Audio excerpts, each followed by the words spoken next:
So this is a pretty wild story that ran in the New York Post today. A story I did about Brian Rodriguez, who puts a new spin on the whole squatter thing. I mean, he's not actually a squatter. He rented a house from a guy named Ronnie Verg, who he met in the laundromat. His original plan was that he was going to be able to take the house and load it up with migrants. It was a deal that was floated by Mayor Adams, and he wound up not following through on it. But this gentleman, Brian, he didn't know that it was never followed through on, so he thought he could rent the house, load it up with migrants, do the city a favor, do himself a favor, and have what he called, quote unquote, a side hustle. Well, of course that doesn't exist, but he still rented the place, gave the guy $3,200 for the first month, $3,200 security, and $3,200 for the last month.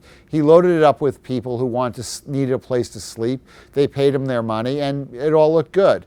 Then there were problems. The first problem was that once they started showering, water leaked into the living room and basement. Okay, that's a big problem. He hired plumbers to come fix it. That cost him some $9,700.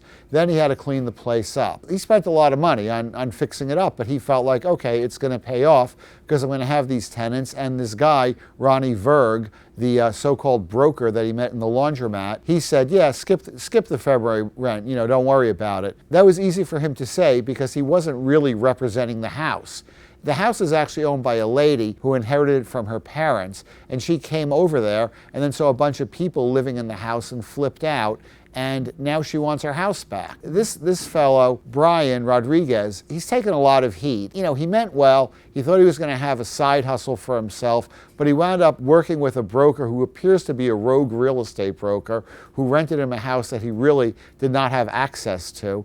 And now it's a big mess because the lady wants her house back. Brian says he'll give it back when he gets the guys out. It might take 1 or 2 months, and as he put it, he'll take the L on this one. If she gives him the money that he laid out, he said he could do it a lot quicker, get it back to her immediately. So right now things are at a stalemate. He's not paying rent, they're not paying rent, and everybody's still in there. But he says in the next month or two he will get them out, he will give the house back to her because it is the right thing to do.